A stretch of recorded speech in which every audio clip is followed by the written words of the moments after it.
What happens when a simple act of love for a grandchild is twisted into a public nightmare? For Arthur and Eleanor Williams, a retired couple with spotless reputations, a trip to buy a birthday present turned into a scene of humiliation and false accusations. They were profiled, accused, and cuffed by police officers blinded by prejudice. The officers thought they had an easy target in the two elderly black grandparents. They had no idea who was about to pull into that parking lot. They had no idea they were about to confront the unyielding wrath of a United States Marine captain coming home to defend his own.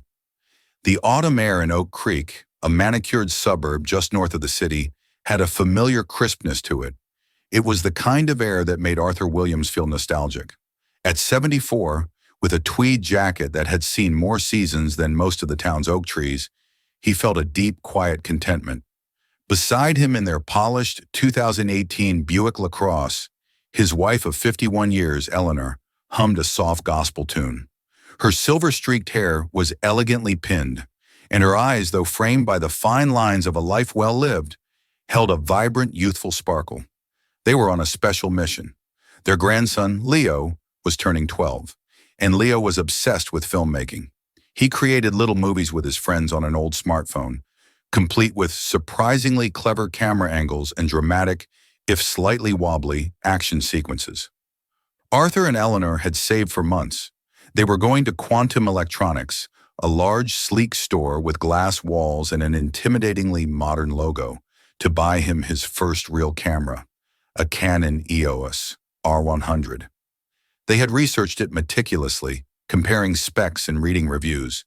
It was more than a gift. It was an investment in a dream. "Are you sure this is the place, Artie?" Eleanor asked, peering at the massive storefront. "It looks so expensive." Arthur chuckled, his voice a warm, gentle rumble. "It is expensive, Elle. That's why we've been putting money in the Leo's Future Director Fund jar for 6 months. The boy has a gift. We need to nurture it." They found a parking spot near the entrance and walked hand in hand into the store. The inside was bright white and cool, with rows of gadgets displayed like museum artifacts.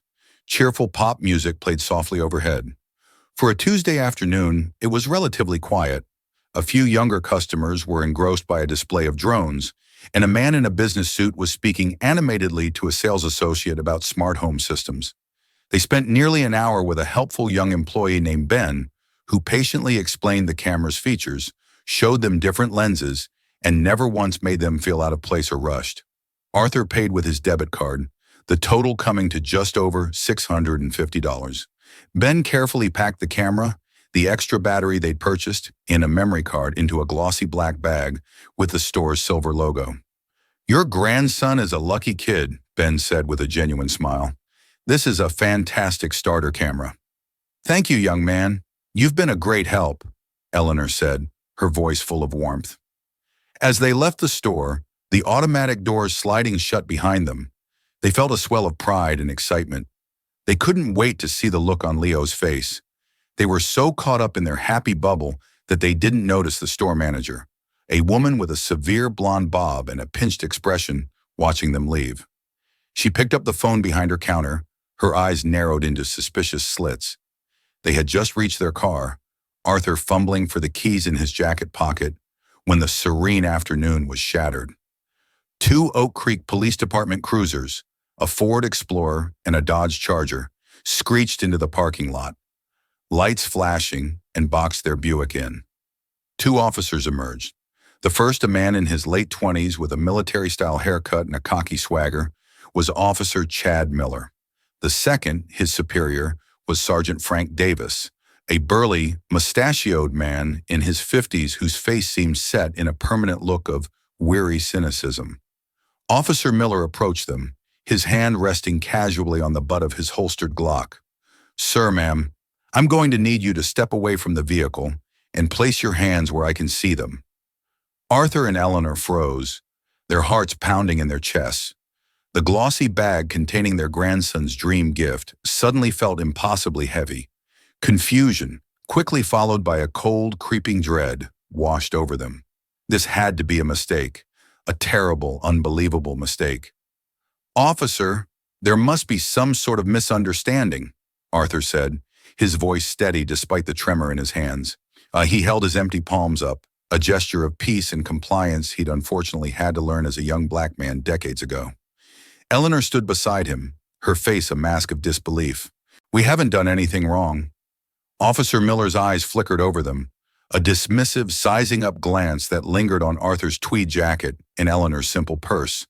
It was a look they both knew all too well. It was the look that dismissed their history, their character, their very humanity, and saw only a stereotype. "We received a call from the store manager about a theft," Miller said, his tone flat and accusatory. He gestured with his chin toward the quantum electronics bag in Arthur's hand. "A high-value camera, to be exact. Matches the description of the one you're holding." Sergeant Davis stood back, arms crossed, observing. He didn't intervene. His silence was its own form of confirmation, a tacit approval of Miller's aggressive approach. "A theft?" Arthur's voice rose slightly.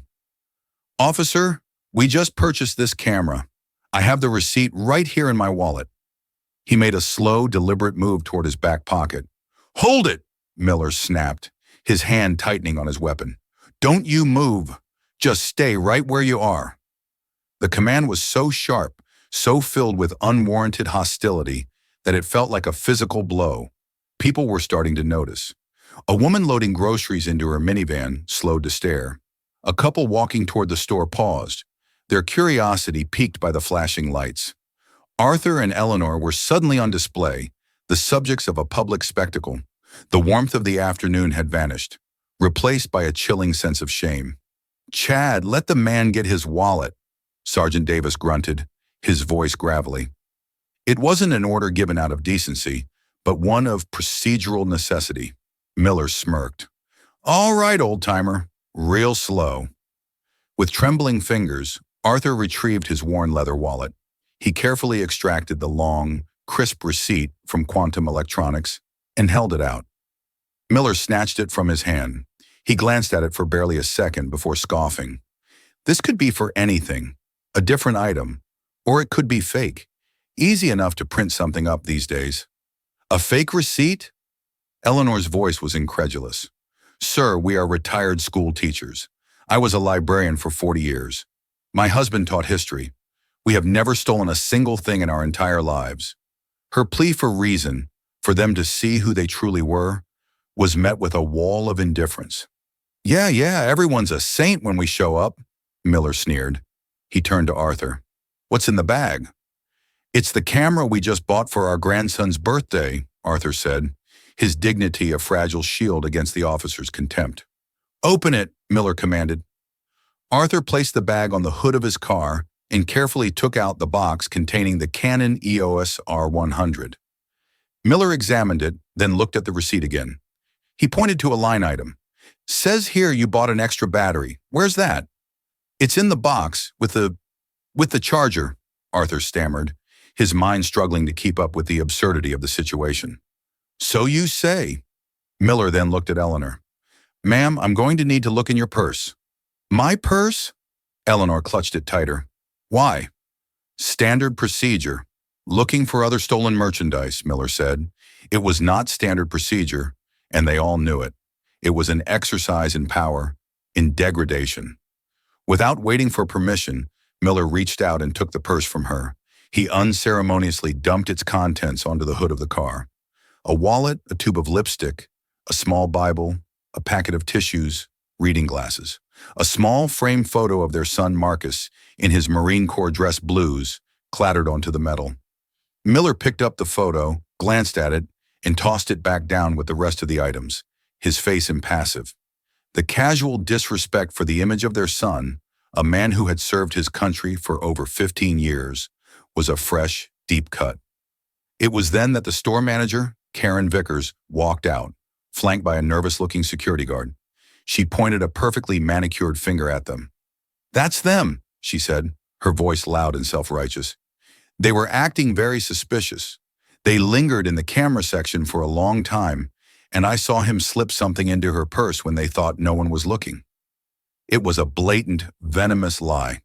Arthur felt the air leave his lungs. He looked at this woman, a complete stranger, who was casually and cruelly dismantling their lives on the asphalt of a parking lot. Ma'am, that is not true, Aunt, Arthur said, his voice shaking with a mixture of anger and disbelief. We spoke to a young man named Ben. He helped us. Look at your own security cameras. Our cameras in that section have been glitching all day, Karen said smoothly, a lie she had clearly prepared. But my eyes work just fine. That was all Miller needed. All right, that's enough, he declared, pulling out a pair of handcuffs. You're under arrest for suspicion of felony theft. Arrest! Eleanor gasped, her hand flying to her mouth. Tears welled in her eyes. You can't be serious. Put your hands behind your back, sir, Miller ordered Arthur. The cold steel of the handcuffs bit into Arthur's thin wrists. The click of the cuffs locking echoed in the stunned silence. At 74 years old, Arthur Williams, a man who had mentored hundreds of students and served as a deacon in his church for 30 years, was being treated like a common criminal. Miller then moved to Eleanor. Ma'am. No, she whispered, tears streaming down her face. Please don't do this. Sergeant Davis, who had been a silent observer, finally stepped forward. He took the cuffs from Miller. I'll handle this, Chad. His touch was marginally gentler as he cuffed Eleanor, but the result was the same. The degradation was absolute. As they were led, stooped, and shamed toward the back of Miller's cruiser, Arthur saw the faces of the onlookers. He saw pity in some, morbid curiosity in others, and in a few he saw a flicker of confirmation. The ugly, prejudiced belief that this was just how things were. The weight of that injustice was heavier than any handcuffs. He and his beloved Eleanor were being erased, replaced by a caricature drawn by bigotry. As the car door slammed shut, plunging them into the cramped, plastic-molded back seat, a profound sense of hopelessness began to set in. Captain Marcus Williams, United States Marine Corps, drove his gray Ford F-150 with the quiet focus of a man accustomed to far more stressful situations. He was on a 72-hour leave from Camp Lejeune, a surprise visit for his father's upcoming birthday. He hadn't told his parents he was coming.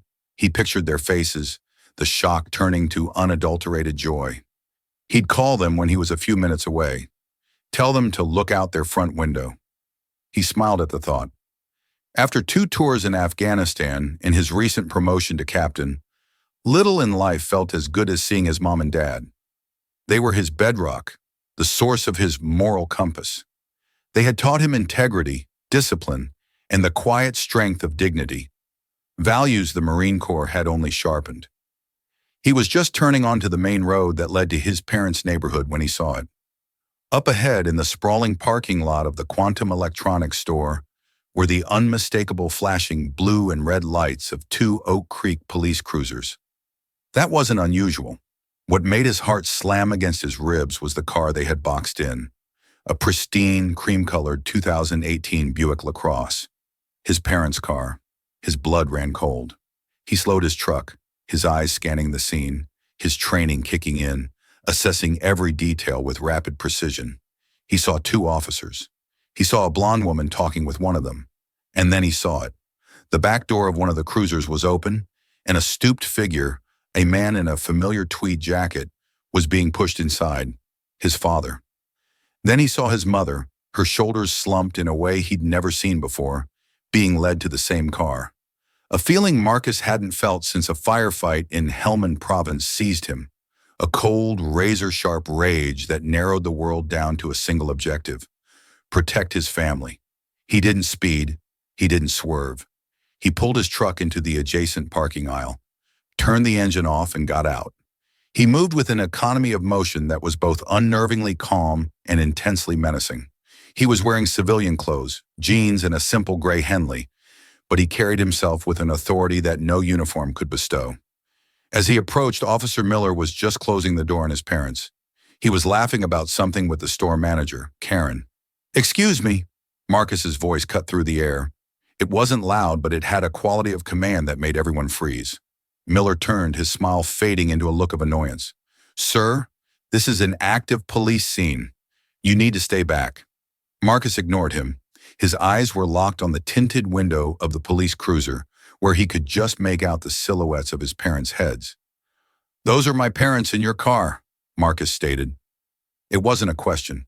"What is going on?" "This is official police business, pal. Move along before I arrest you for obstruction, Miller said, puffing out his chest. He was used to intimidating people. He was not prepared for Marcus Williams. Marcus took another step forward, closing the distance between them. He was taller than Miller, and his physical presence was formidable. "You're not listening," he said, his voice dropping to a low, dangerous growl. "You have detained Arthur and Eleanor Williams. I am their son. You will tell me what crime they have been charged with, now." Sergeant Davis, sensing the sudden shift in atmosphere, stepped in. The younger officer was out of his depth. "Sir, your parents are under arrest on suspicion of felony theft." Marcus's gaze shifted to Davis. He assessed the older cop in a second, complacent, lazy, letting his hothead partner run the show. "On what evidence?" Marcus demanded. "The store manager witnessed them shoplifting a high-value camera," Davis said, gesturing toward Karen. Marcus's eyes fell on Karen Vickers, who shrank back slightly under his intense scrutiny. Then he looked at the open bag from Quantum Electronics sitting on the hood of his parents' Buick, next to the scattered contents of his mother's purse. He saw his own face staring up at him from the discarded photo frame. A fresh wave of fury, cold and pure, washed over him. He fought it down. Emotion was a liability. He needed to be methodical. "They purchased that camera," Marcus said. "My father would have a receipt." "The receipt he produced could be fraudulent," Miller interjected, trying to regain control. "And the witness statement is enough for probable cause."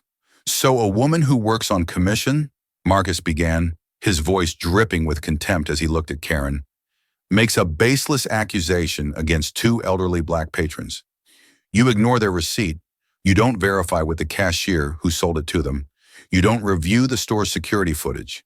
Instead, you immediately cuff two senior citizens in a public parking lot based on a single, unsubstantiated claim.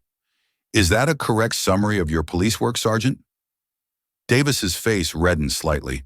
Phrased like that, it sounded bad. "We are conducting an ongoing investigation." "No," Marcus said, his voice like flint. "You're done conducting it. Your investigation is over. You're now going to conduct a new one, with me. First, you're going to call your supervisor and have him meet us here. Second, you are going to get the security footage from this store for the last hour. All of it, not just from the glitching camera section. And third," he took another step closer, his eyes boring into Miller's, "you are going to take my parents out of that car, uncuff them, and let them sit in their own vehicle while we sort out the mess you've made." Miller laughed, a short, ugly bark. "You don't get to give us orders, buddy." Marcus stood still for a moment. Then he reached into his back pocket and pulled out his wallet. He didn't show a driver's license. He flipped it open to his military ID. "Captain Marcus Williams, United States Marine Corps," he said, his voice ringing with authority. "I've commanded 200 Marines in combat zones. I know what a chain of command looks like. I know what proper procedure is. And I know a civil rights violation when I see one. You have 2 minutes to get my parents out of that car before my next call is to the ACLU and the best civil rights attorney on the East Coast. Your choice, Sergeant." Sergeant Davis looked from the ID card to Marcus's unflinching eyes. He saw no bluff. He saw a man who would burn their entire world to the ground to protect his family. The sweat on Davis's brow suddenly felt very cold. This situation had just spun violently out of his control. The dynamic in the parking lot had shifted as if a switch had been thrown. The smug confidence of Officer Miller evaporated, replaced by a sullen, resentful silence. Sergeant Davis, a man who had coasted through the last decade of his career by avoiding paperwork and conflict, was now faced with a mountain of both. Karen Vickers, the store manager, looked pale and nervous, her fabricated story beginning to feel like a very flimsy shield. Davis made the call. He spoke in low, clipped tones to his shift commander, Lieutenant Allen. He tried to frame it as a simple misunderstanding that was being handled, but Marcus, standing just a few feet away, could hear the tremor of anxiety in his voice. While Davis was on the phone, Marcus turned his attention back to Miller. "The keys," he said, holding out his hand. "Give me the keys to their cuffs." Miller hesitated, looking toward his sergeant for guidance. Davis, still on the phone, gave a short, sharp nod. With ill grace, Miller handed them over. Marcus walked to the cruiser and opened the back door. The relief that washed over Arthur and Eleanor's faces was so profound, it was heartbreaking. "Marcus," Eleanor whispered, tears starting anew, but this time from relief. "I don't understand." "You don't have to, Mom," Marcus said softly, his voice gentle for the first time since he'd arrived. "I'm here now. I'll handle it." He expertly unlocked their cuffs. The red, angry marks on their thin wrists sent another spike of rage through him, but he kept his expression calm for their sake. He helped them out of the car, his hands steady and supportive on their elbows.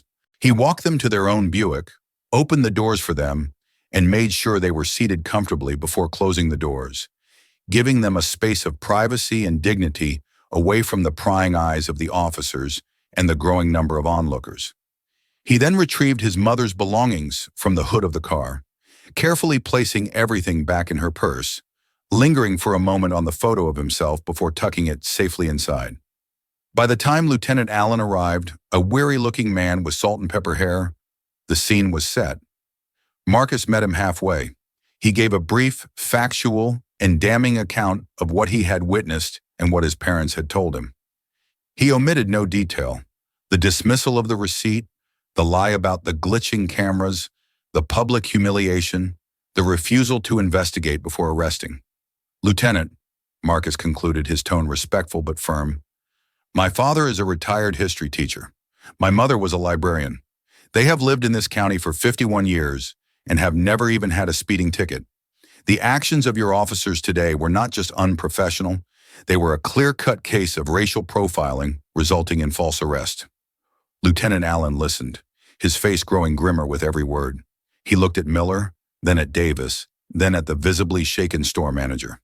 "Sergeant, get the store's security footage. Now," Allen ordered. "And not just from the manager. I want to speak to your corporate loss prevention. Get them on the phone." Karen Vickers began to stammer. "Well, like I said, the cameras in that section—" "I don't care about that section," Allen cut her off, his patience clearly gone. "I want footage from the front entrance, the checkout counters, and the main floor. I want to see every second from when Mr. and Mrs. Williams entered this store until they left." He turned to a third officer who had arrived with him. "Go inside with her. Make sure we get what we asked for." While they waited, Marcus walked over to the young sales associate, Ben, who had been watching the entire drama unfold from a distance, looking horrified. "You're Ben?" Marcus asked. Yes, sir," the young man stammered. "You sold my parents a camera about an hour ago?" "Yes, a Canon EOS R100 and an extra battery and a memory card. They were so nice. They told me all about their grandson, Leo," Ben said, speaking in a rush. "I rang them up myself. I saw him pay with his card.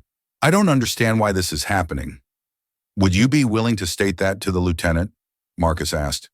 "Absolutely," Ben said without hesitation. Marcus led him over to Lieutenant Allen, and Ben gave his clear, unwavering account, which directly contradicted the manager's story. The foundation of the accusation was now crumbling into dust.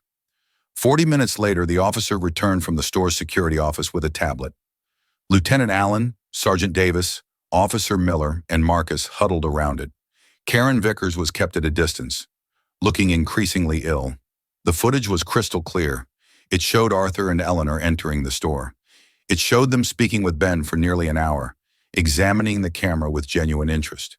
It showed them walking to the checkout, Ben ringing them up, and Arthur paying with his debit card. It showed Ben handing them the bag. At no point did either of them slip anything into a pocket or a purse. They behaved exactly as any honest customer would. "Keep playing it," Marcus said, his voice cold. They fast-forwarded. The footage from another angle, high on the wall, showed the entire camera section. A few minutes after Arthur and Eleanor began talking to Ben, another man entered the aisle.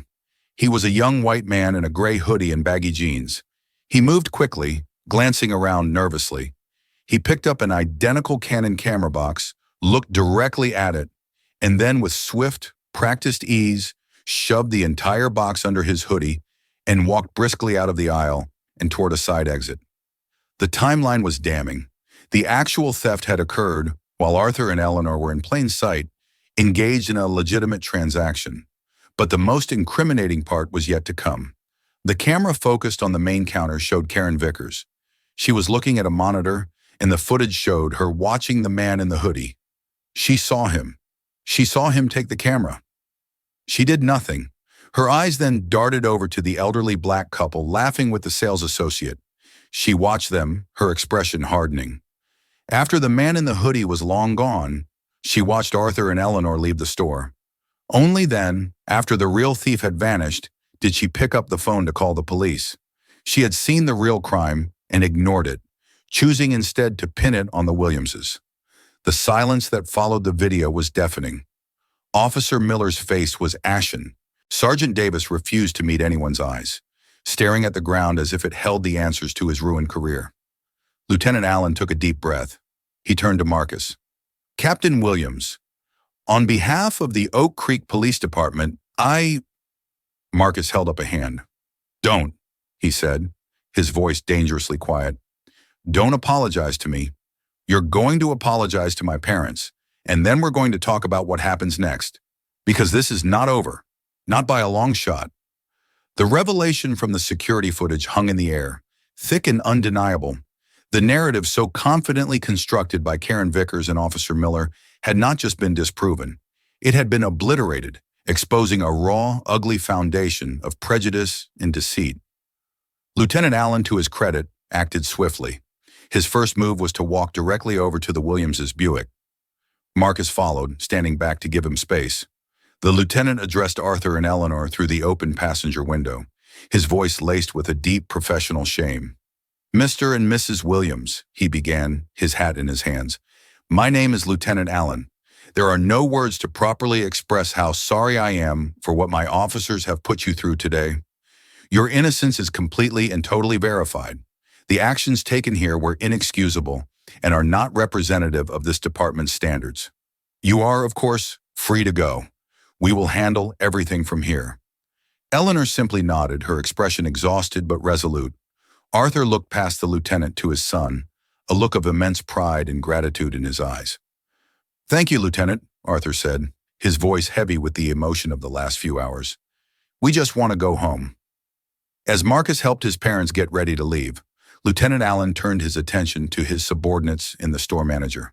His face was a thundercloud. "Davis, Miller, my office, now. You're both on administrative leave, effective immediately. Hand over your badges and service weapons." The order was barked, leaving no room for argument. Sergeant Davis, looking like a man who had aged 20 years in an hour, complied silently. Officer Miller, however, still had a flicker of belligerent defiance. "Sir, we were acting on the witness's information," he started.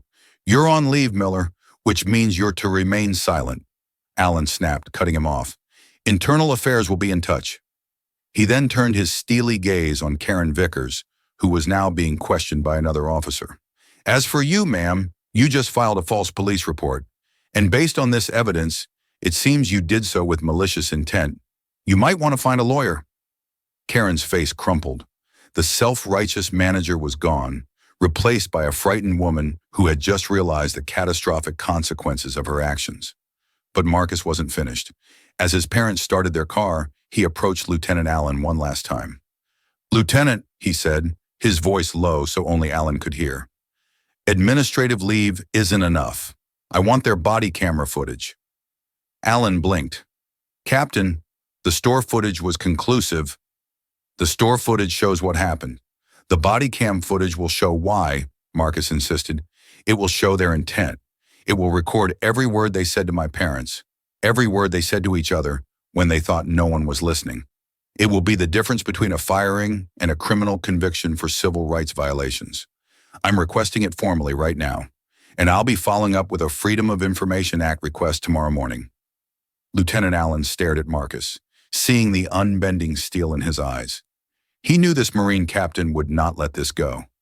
He was going to see it through to the end, no matter what. "I'll have it pulled," Allen conceded with a sigh. The next 48 hours were a whirlwind.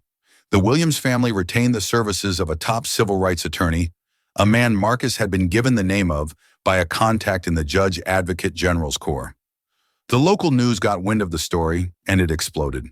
"Decorated Marine Captain intervenes as local police falsely arrest elderly parents" was the headline that flashed across the state. The body camera footage was the final devastating nail in the coffin for Miller and Davis. As Marcus and their lawyer watched it in a sterile office, the audio painted an even more sickening picture than the security video. It began in Miller's car as they were driving to the scene. "Another call from Quantum," Miller's voice said with a sigh. "Manager Karen says she's got a couple of suspicious ones hanging around the high-end cameras." "Let me guess the description," Davis's voice responded, thick with cynicism. "You got it in one, Frank," Miller chuckled. "Bet you $1 they drive something old and flashy." The footage showed their arrival, their immediate aggressive stance. But the most damning audio came after they had cuffed Arthur and Eleanor and placed them in the car. Miller had muted his microphone, a violation of department policy, but had failed to do it correctly. His conversation with Davis was still faintly but clearly audible. "Piece of cake," Miller was saying. "Old-timers like that, they're either genuinely senile and forget they took it, or they think they can get away with it. We'll get a quick confession at the station. Easy collar." "You see the way he looked at me?" Miller continued, referring to Arthur. "Trying to pull that dignified old man routine. They always do." There was no talk of evidence, no concern for procedure, just a smug, prejudiced assumption of guilt based on nothing more than the color of their skin and their age. They had decided the Williamses were criminals the moment they got the call, and every action they took was to confirm that preconceived notion. When combined with Karen Vickers' deposition, in which, under pressure from her own company's lawyers, she admitted to having a bad feeling about the Williamses and ignoring the actual thief because she was flustered, the case was airtight. It was no longer about a simple mistake. It was a clear, documented conspiracy to frame an innocent couple, born from the ugliest corners of prejudice. The truth, in all its devastating detail, was now fully exposed. The fallout was not just swift, it was brutal. The gears of justice, once kick-started by Captain Marcus Williams, began to grind with relentless efficiency, and the karmic blowback for the three individuals responsible was devastating. For Officer Chad Miller, his career in law enforcement was over before it had barely begun. The internal affairs investigation, bolstered by the body cam footage and Marcus's formal complaint, was a slam dunk. The Oak Creek Police Department fired him for gross misconduct, violations of protocol, and conduct unbecoming an officer. But it didn't end there.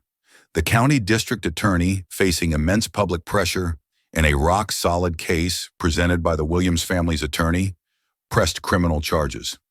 Chad Miller was charged with 2 counts of filing a false police report, 2 counts of unlawful restraint, and, most seriously, a federal charge for deprivation of civil rights under color of law. 6 months later, he pleaded guilty to avoid a longer sentence, was sentenced to 18 months in federal prison, and was stripped of his ability to ever work in law enforcement again. His smug smirk in the parking lot was replaced by a hollow, defeated look in his mugshot. For Sergeant Frank Davis, his was a quieter but in many ways more tragic downfall. He wasn't the aggressive instigator, but his complicity was his undoing. The investigation found that as the senior officer on scene, he had a duty to de-escalate, to ensure proper procedure was followed, and to correct his subordinates' flagrant violations. He did none of those things. He stood by, allowed it to happen, and in doing so, endorsed it. He was found guilty of dereliction of duty and neglect of a subordinate. He was forced into retirement, but the police pension board, citing the criminal nature of the incident, voted to strip him of his pension. After 31 years on the force, Frank Davis left with nothing. He lost his home to foreclosure within a year and was last seen working as a night watchman for a storage facility, a ghost of the authority figure he once was. For Karen Vickers and Quantum Electronics, the corporate hammer came down hard. The moment the security footage was verified, Quantum Electronics' corporate office went into full damage control. Karen Vickers was fired immediately. In a press release, the company called her actions a reprehensible and unacceptable violation of our company's core values of respect and integrity. But the corporation itself could not escape liability. Faced with an ironclad, multi-million-dollar lawsuit from the Williams family for defamation, false imprisonment, and emotional distress, Quantum Electronics' legal team quickly sought a settlement. The final number was never made public, but sources close to the case reported it to be in the range of $2.5 million. A condition of the settlement was a public written apology to the Williams family published in the state's largest newspaper. Furthermore, the company was forced to overhaul its employee training programs nationwide, implementing mandatory, rigorous anti-bias and de-escalation training for all managers.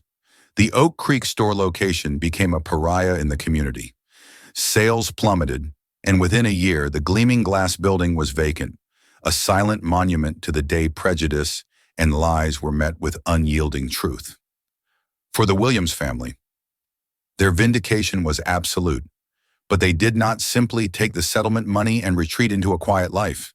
Guided by Eleanor's quiet strength and Arthur's deep sense of history and justice, they used a significant portion of the funds to establish the Leo Williams Foundation for Justice, named after the grandson whose birthday gift started it all. The foundation provides pro bono legal aid to victims of racial profiling and false arrest, turning their traumatic experience into a powerful force for good in their community. Arthur and Eleanor became reluctant but respected public figures, speaking at community events about their experience, not with bitterness, but with a message of vigilance, dignity, and the importance of standing up for what is right. They had been targeted because their attackers saw them as weak, as easy victims. In the end, their quiet dignity proved to be the most powerful weapon of all. The camera they bought for Leo sat on a shelf in their living room, not as a reminder of that awful day, but as a symbol of how an act of love, when defended with courage, could triumph over an act of hate. 6 months had passed. The Earth had completed half a journey around the sun, tilting Oak Creek away from the fierce heat of summer and back into the familiar, gentle embrace of autumn. It was the same crisp, clean air that had filled Arthur Williams's lungs with nostalgia on that fateful Tuesday, but now it carried a different quality. The scent of wood smoke and decaying leaves no longer felt like an ending, a retreat into the quiet dormancy of winter, but like a cleansing. It was the smell of a chapter closed and a new one, hard-earned and deeply cherished, beginning. The town itself seemed to breathe this new air. The story of what happened in the quantum electronics parking lot had seeped into the local consciousness, becoming a modern-day fable, a cautionary tale whispered in grocery store aisles and debated over coffee at the town diner. The gleaming glass-walled building that once housed the electronics store now stood as a silent, hollow monument to the day a community's ugliest prejudices were laid bare. Its dark, empty windows reflected the passing clouds and the changing colors of the oak trees, a constant, unavoidable reminder of the high cost of a lie. Locals called it the Williams incident, a phrase that carried a complex weight of shame, respect, and a nascent, town-wide resolve to be better. This resolve was most visible within the Oak Creek Police Department. The scandal had been a brutal but necessary cauterization of a festering wound. Lieutenant Allen, now promoted to captain and given a clear mandate by a chastened city council, was leading a top-down reformation. The old guard's cynical, coasting culture was being systematically dismantled. New, rigorous, and continuous anti-bias training, designed in consultation with civil rights groups, was mandatory for every officer. A community outreach division was established, tasked with rebuilding the shattered trust between the department and the citizens it served. Captain Allen, a man whose weary professionalism had been galvanized into a crusader's purpose, often used an anonymized version of the Williamses' arrest and training seminars, his voice steel hard as he described it as the absolute embodiment of a catastrophic failure, a never-again moment for his department. Today, however, the epicenter of that earthquake was an oasis of peace and celebration. At the Williamses' comfortable, book-lined home, the air was filled not with the ghosts of the past, but with the warm, inviting sense of cinnamon, baking apples, and Arthur's famous slow-cooked barbecue. The backyard, a meticulously kept square of green lawn and vibrant marigolds, was alive with the cheerful noise of friends and family. They were celebrating a dual milestone, Arthur's 75th birthday and the official launch of the Leo Williams Foundation for Justice. Arthur stood by the large smoker, a content smile playing on his lips. His old tweed jacket, the one that had become an unwitting symbol of his public humiliation, was retired. In its place, he wore a handsome charcoal gray blazer, a birthday gift from Marcus. He wasn't just the patriarch of his family today. He was the chairman of the board of a new, powerful force for good. He turned a rack of ribs with a practiced hand, his gaze sweeping across the yard, cataloging the faces of their supporters. His old principal was there, locked in a lively debate with members of their church deacon board. Their civil rights attorney, a sharp, empathetic man named David Chen, was laughing with his wife and kids near the patio. And standing near the bird bath, looking slightly overwhelmed but deeply happy, was Ben, the young sales associate from Quantum. After the store closed, Arthur had personally written him a letter of recommendation that had landed him a better job with a local, family-owned camera shop. Ben was an honored guest, a living symbol of the simple decency that had been the first casualty on that terrible afternoon. Eleanor came up behind Arthur, wrapping her arms around his waist and resting her head against his shoulder. Her silver-streaked hair caught the golden afternoon light. "They all came, Artie," she whispered, her voice filled with a quiet wonder. Arthur placed his hand over hers. "They came because what we're doing matters, Elle. They came because they know it could have been them." He looked at her, his eyes full of a love that 51 years had only deepened. "How are you holding up?" "I'm better than holding up," she said, her voice firm with the librarian's quiet strength that Marcus had inherited. "I feel purposeful." In the weeks after the incident, Eleanor had been the family's emotional bedrock. While Arthur wrestled with the historical echoes of the injustice and Marcus channeled his anger into strategic action, Eleanor focused on the human cost. She had spent hours on the phone, not with lawyers, but with other families in the state who had reached out after hearing their story. Families who had endured similar humiliations without the resources or the Marine captain's son to fight back. It was her quiet insistence that their settlement should not be a private comfort, but a public weapon. The foundation was her vision as much as anyone's. Across the lawn, Marcus watched them, leaning against the sturdy oak tree he'd fallen out of as a boy. He was on a planned leave this time, the surprise replaced by a profound sense of rightness. He held a simple mug of coffee, its warmth a small comfort against the autumn chill. He saw the genuine peace on his parents' faces, a peace he had fought to restore. The fight had been ugly, exhausting, and had stirred a rage in him that felt dangerously primal. It was one thing to face a declared enemy on a foreign battlefield. It was another thing entirely to face an insidious, smiling prejudice at home, aimed at the two people who constituted his entire world. This battle hadn't been won with a rifle or a tactical plan, but with cellular data, video footage, and the unbending steel of his resolve.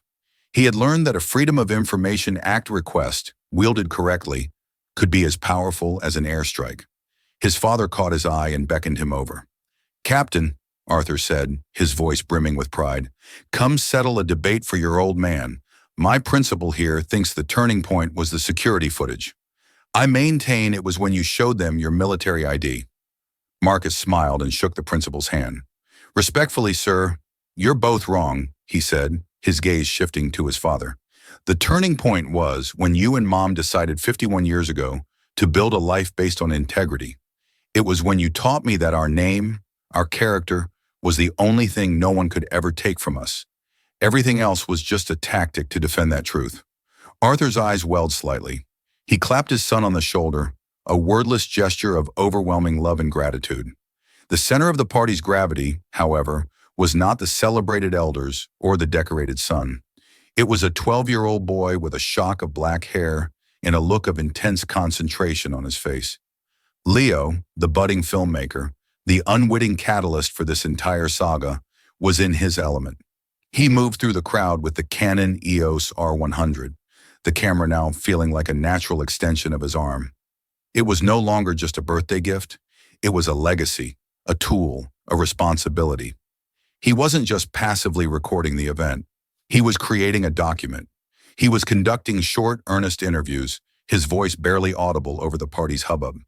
He pulled his great-aunt aside and asked her to tell the story of when his grandfather stood up to a segregated bus driver in 1968. He cornered Ben and asked him, "What did you think when you first saw my grandparents?" Ben, flustered but charmed, answered honestly, I thought they looked like they were very much in love and really excited to buy a present for their grandkid. Later, Leo approached Marcus, who was now sitting on the porch steps. Uncle Marcus, he began, framing the shot carefully. Can you tell me, were you scared that day? Marcus looked at his nephew, truly seeing him for the first time not as a child, but as the future storyteller of their family. He considered the question with the seriousness it deserved. Scared isn't the right word, Leo, he said slowly. In combat, you feel fear because things are chaotic and unpredictable. When I saw what was happening to Grandma and Grandpa, I didn't feel fear. I felt clarity. I saw a wrong that had to be righted. I had a clear objective, and I will never, ever be scared of doing what's right for our family. Leo nodded, absorbing the answer. He held the shot for a moment longer, then whispered, Thank you, before moving on, his mind already editing the scene. As the afternoon sun dipped below the horizon, painting the sky in strokes of orange and purple, the party began to wind down. Eleanor insisted everyone gather on the large, screened-in porch. A projector screen had been set up, and Leo, with a nervous pride, announced he had something to show them. He clicked a button on his laptop, and the screen flickered to life. It was the film he had been shooting all day, but it was so much more than a simple home movie. It was a beautiful, poignant montage, skillfully edited to a gentle piano score. He had woven in shots of the party, of people laughing, eating, and embracing, with scanned images from old family albums. There was Arthur in his dusty classroom, a younger Eleanor surrounded by stacks of books in her library, their wedding photo from 1974, a picture of a tiny Marcus taking his first steps. He intercut these with his new interview footage, Ben's earnest face, his great-aunt's knowing smile, his uncle's resolute gaze. The film told a story not of trauma, but of character. It was a visual argument, presenting incontrovertible evidence of a life well lived, of a family built on love, faith, and quiet dignity. The final sequence was a slow, deliberate zoom into a shot Leo had taken earlier in the day. It was Arthur and Eleanor standing by the now empty grill, her arms around his waist, his hand covering hers. They were looking directly at their grandson behind the camera, and their faces were alight with a love that was both deeply personal and universally understood. As the image faded to black, a simple title appeared on the screen, The Williamses. A reverent silence held the porch for a moment, thick with emotion. Quiet sniffles could be heard from the back row. David Chen, the attorney who had seen the ugliest side of the case, reached over and squeezed Arthur's shoulder. Eleanor dabbed at her eyes with a handkerchief, her face a perfect portrait of pride and love. It's wonderful, Leo, she said, her voice trembling slightly. Arthur, his voice thick and gravelly, looked at his grandson, who was trying to hide a huge grin. It's a masterpiece, son, he declared. Then he corrected himself, his history teacher's mind making the crucial connection. No, it's more than that. It's a primary source document. You captured the truth, and the truth we learned is the only thing that matters. As Leo looked at the image of his grandparents frozen in his memory and now on the screen, he finally understood the full weight of the gift in his hands. The camera wasn't just for making up stories. It was for telling the true ones. It was for capturing the evidence of a person's soul, for documenting the character that no false accusation could ever truly tarnish. The truth of his family, he knew with the sudden, profound certainty of a 12-year-old who had witnessed a quiet miracle, was the most powerful story he would ever tell. They had faced down the ugly, the ignorant, and the unjust, and they had won, not by sinking to that level, but by rising above it, armed with a librarian's quiet strength, a historian's long perspective, and the fierce, unyielding, and clarifying love of a United States Marine captain coming home to defend his own. The scar from that day remained, but it was no longer a source of pain. It was a mark of victory. This wasn't just a story about a stolen camera or a mistaken identity. It was a story about the deep, ugly roots of prejudice and the incredible power of dignity in the face of humiliation. Arthur and Eleanor Williams were targeted because someone saw them as a stereotype, not as human beings. But the haters, the accusers, and the corrupt officers all made one fatal miscalculation. They never imagined the strength of the family they were trying to tear down. They never counted on Captain Marcus Williams. The hard karma that came for those responsible wasn't magic. It was the direct result of a son who refused to let his parents' honor be trampled. If their story of courage and vindication moved you, and if you believe that justice should always prevail, then please take a moment to support our channel. Hit that like button, share this video with someone who needs to hear it, and be sure to subscribe and turn on notifications. Thank you for listening.